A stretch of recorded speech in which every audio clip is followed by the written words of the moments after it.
पुरानी श्रृंखला को कंटिन्यू करते हुए एक बार फिर आपका स्वागत अपने चैनल एस्ट्रो डॉक्टर शालिनी बहल में। लास्ट एपिसोड में मैंने ये बात की थी कि क्या आप अपनी कुंडली में ये जान सकते हैं कि आपकी 7.5 कब आरंभ हो रही है, क्या आपके लिए अच्छी रहेगी, क्या करें कि वो अच्छी हो जाए और हमें ऐसे फल प्रदान करे जिससे हम सफलता की ऊंचाइयों को छुएं। अब हम सबसे पहले तो ये जानते हैं कि मान लें हमने वहां पर एक कुंभ राशि ली थी, अब उसमें 7.5 का आरंभ कब होगा? कुंभ राशि पे 7.5 का आरंभ तब होगा जब आपका मकर राशि में सेम उसी डिग्री पर, जिस डिग्री पे चंद्रमा है, शनि आ जाएंगे। अब आप एक कुंडली बनाइए, देखिए आपने रखा 11 नंबर पे आपका चंद्रमा था। जब 10 नंबर राशि में शनि ने गोचरस्थ एंटर किया तब हमने क्या देखा कि हमारी 7.5 आरंभ हो गई। अब जो मकर राशि है वह भी शनि की राशि है तो अपनी राशि, परंतु वो देख कहाँ रहा है? सेकंड हाउस को। अब वो सेकंड हाउस को अगर शनि देव देख रहे हैं, जो हमारा धन का स्थान है, हमारे वाणी का स्थान है, हमारे परिवार का स्थान है, हमारी सो कॉल्ड जमा पूंजी का स्थान है, जिसे हम फिक्स डिपॉजिट्स कहते हैं, तो इसके ऊपर शनि की यह आरंभिक 7.5 अपना प्रभाव दिखाना शुरू कर देगी। वाणी में हमें इस समय सबसे ज्यादा कंट्रोल करना चाहिए।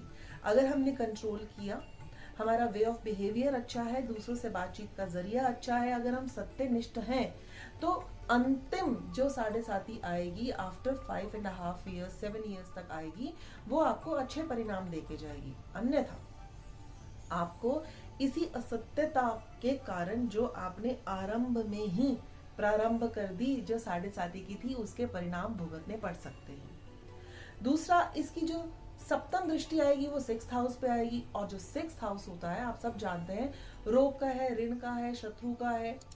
तो हमें सबसे ज्यादा क्या ध्यान देना है? जब भी कुंभ राशि वालों की 7.5 आरंभ होती है, सेम उसी ही अंश, कला और विकला पर जिसपे उनका चंद्रमा है, कि उनके कहीं शत्रु तो नहीं बढ़ रहे।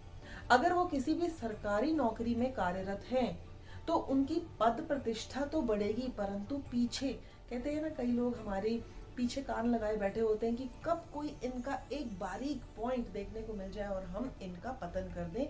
तो ये अनुभव आपको देखने को मिल सकता है 7.5 के आरंभ में, जिनका भी चंद्रमा कुंभ राशि का है। क्या रखें? सतर्कता रखें, अपने माहौल को पहचानें। सो कॉल्ड जितने भी हाई प्रोफाइल्स के लोग आपको मिलेंगे, आप उनका कार्य करें, परंतु बिल्कुल ही शुद्धता के साथ करें। अपने खान पान का बहुत अधिक ध्यान रखें, ज्यादा घरिष्ठ भोजन जो है उसे ना करें तो बहुत अच्छा है। और कोशिश ये करें कि कोई भी नया कार्य, जो भी व्यक्ति 30 साल से लेकर 45 साल की उम्र के लोग हैं और इस समय उनकी जो 7.5 का आरंभ होता है प्रथम चरण में, तो उन्हें अपना व्यवसाय आरंभ करने के लिए ये समय काफी उचित नहीं होता कि वो लोन लें, किसी तरह का भी ऋण लें, उधार लें और अपने बिजनेस में लगाएं। हाँ, उसमें हमें उनकी शनि की जो भी प्रेजेंट पोजीशन है उनके D1 में, अर्थात उनकी जन्म कुंडली में अगर शनि बहुत अच्छा बैठा है, 3, 6 और 11 भाव में बैठा है, या 7 नंबर अर्थात उच्च की राशि का बैठा है, तो निर्णय ले सकते हैं कि हमें लोन लेना चाहिए या नहीं लेना चाहिए। अन्यथा मैं चाहूंगी कि ये समय वो अवॉइड करें तो ज्यादा बेहतर होगा। यहीं पर ही जब शनि की हमारे 7.5 आरंभ होती है तो उसकी 10th दृष्टि कहाँ पड़ती है? 9th हाउस में, जो कि 10th का 12th है। यानी आपकी बहुत ज्यादा चांसेस बनते हैं या तो आपका ट्रांसफर हो जाए, जॉब चेंज हो जाए, या जिन लोगों को जॉब नहीं मिल रही है उनको थोड़ी आशा और उम्मीद हो जाए, अगर वो शनि का बहुत अच्छा उपाय करते हैं, जो मैं अभी ऑफ कोर्स बताऊंगी कि क्या करना चाहिए, तो उनके जॉब लगने के चांसेस बढ़ जाते हैं।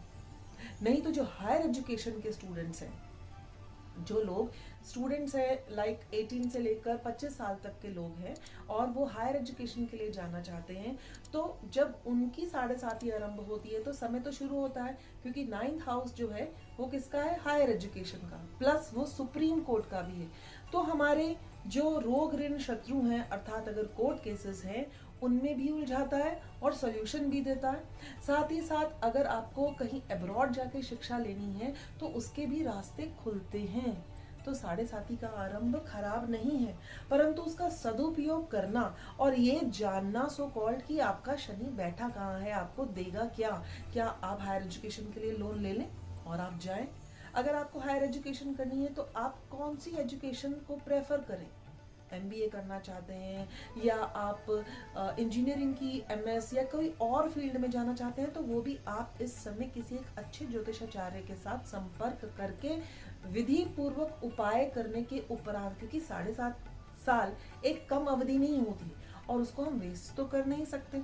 और अगर आपकी युवा अवस्था में आई है तो उसका सदुपयोग करना बहुत अधिक आवश्यक है। अब शनि जी का जो प्रथम चरण था हमारा 10 नंबर मकर राशि में कुंभ राशि का व्यक्ति है, वो तो अब प्रथम चरण समाप्त हो गया।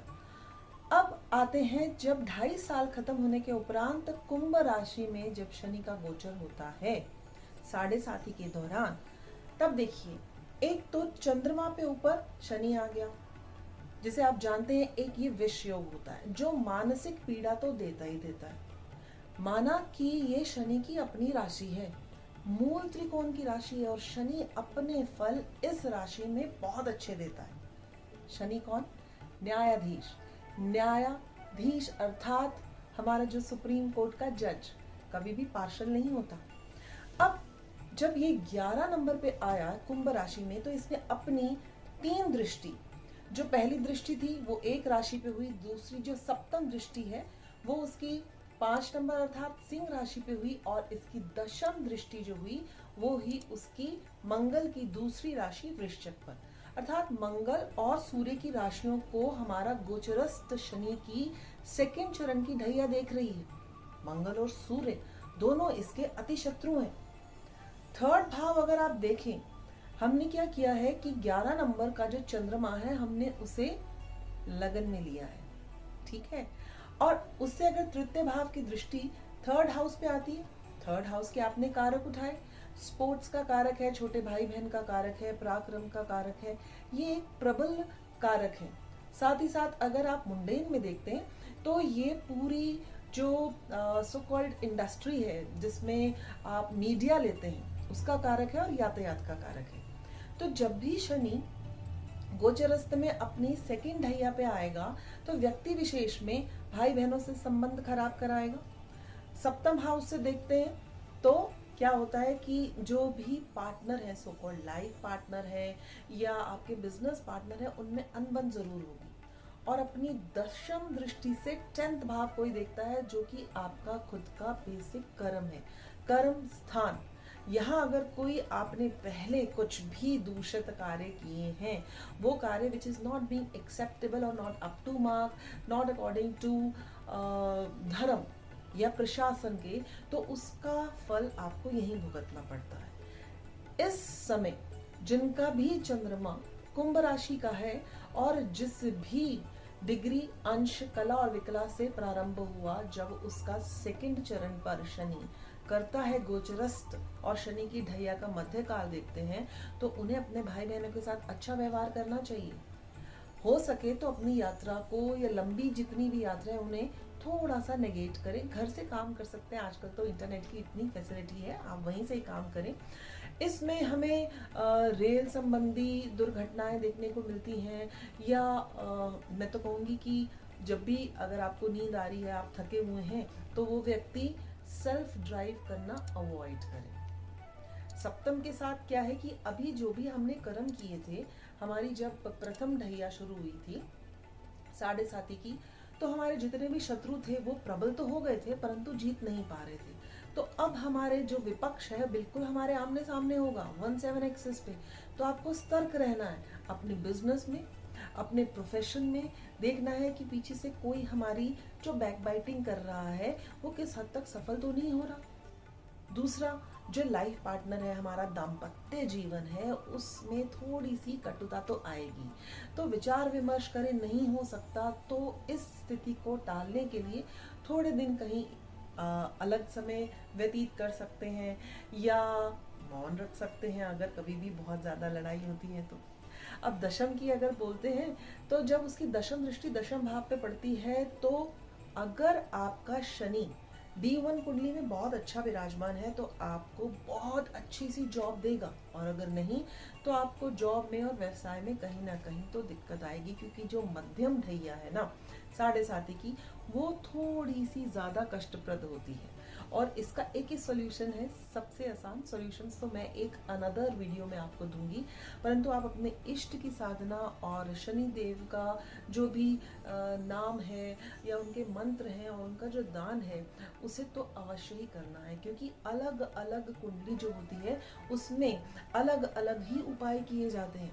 आप ये तो नहीं कह सकते कि आप 6 साल के बच्चे को भी उतना ही खिलाएंगे जितना कि 60 साल के, नहीं, तो उपाय जो है वो अलग होते हैं। तो इस समय ट्रांसफर हो सकता है, और बेहतरीन एक तरीका, आप अपनी गाड़ी का इंश्योरेंस करा के रखें, या जो भी आपके बिजनेस से रिलेटेड प्रोडक्ट्स हैं अगर आप उनकी इंश्योरेंस करा सकते हैं तो अपनी जो सेकेंड चरण की ढैया है ना उससे पहले करा लें, लाभ अवश्य होगा। हाँ, जो लेडीज हैं खासतौर पे अगर मैं उनकी बात करूं और उनकी कुंभ राशि आती है तो उन्हें पेट से रिगार्डिंग समस्या हो सकती है, स्पेसिफिकली यूट्रस रिलेटेड प्रॉब्लम हो सकती है, या कुछ हद तक कभी कभी अबॉर्शन के चांसेस भी बन सकते हैं और अपमानजनक स्थिति का भी सामना करना पड़ सकता है। अगर ऐसा है तो थोड़ा सा मंथन करें कि what is the cause behind, लोगों ने आपको ही ऐसा जरिया क्यों चुना। तो ये आपके लिए एक बेहतरीन समय हो सकता है कि आप अपनी गलतियों को सुधार सकते हैं और आगे अच्छा कार्य कर सकते हैं।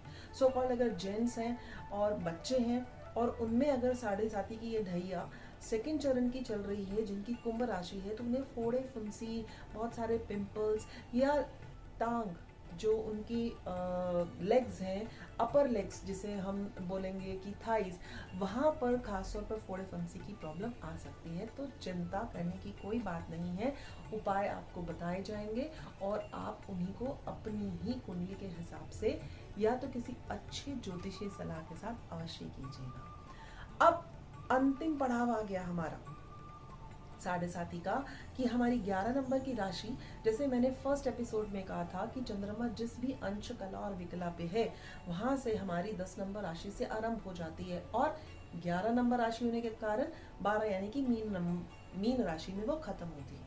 परंतु अगर मैं काटवे जी के हिसाब से बोलूं तो उन्होंने तो ये कहा था कि 45 डिग्री पूर्व, 30 डिग्री नहीं, 30 डिग्री तो एक राशि का हो गया, यानी कि 45 अंश पूर्व डिग्री पूर्व से ही 7.5 अपना प्रारंभ कर देती है।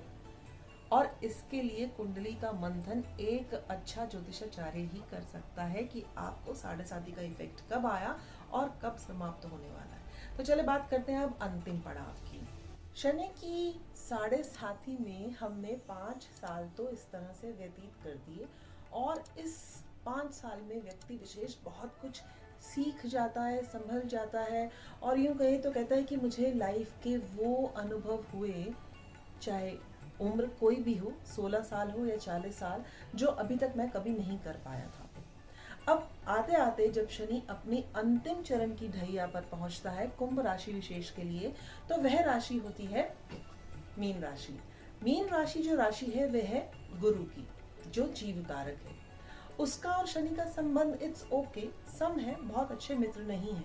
परंतु मीन राशि से अगर आपकी जो कुंभ राशि है लगन में ही विराजित है, उसी के अनुसार ही सारी चर्चा हो रही है। तो वो जो मीन राशि है वो आपके 4th हाउस को देखेगी, यानी कि शनि की दृष्टि 4th हाउस शुक्र की राशि पे पड़ी, शुक्र उसका मित्र है।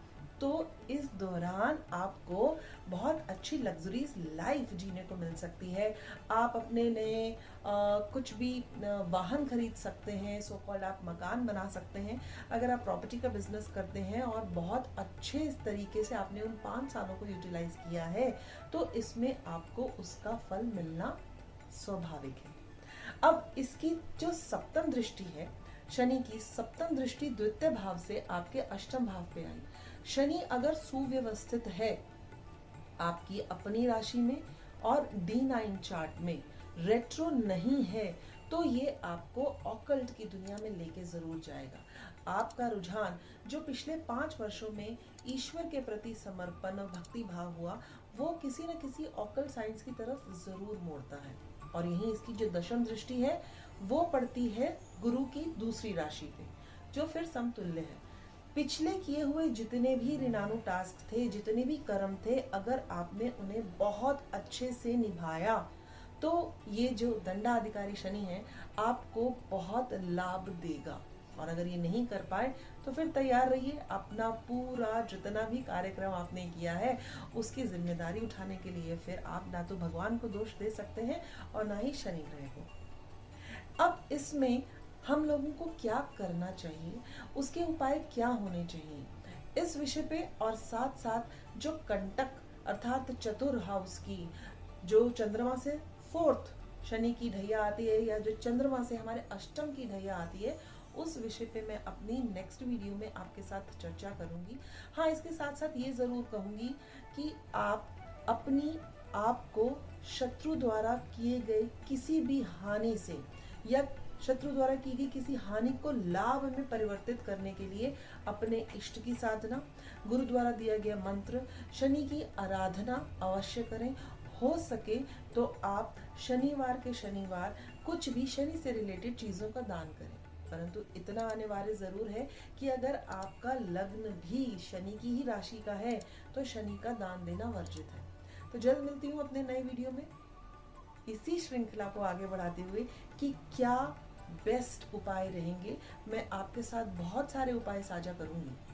आपके लिए क्या उचित है उसके लिए आपको किसी न किसी एक अच्छे ज्योतिषाचार्य की राय जरूर लेनी चाहिए। तब तक के लिए सबको नमस्कार, प्रणाम।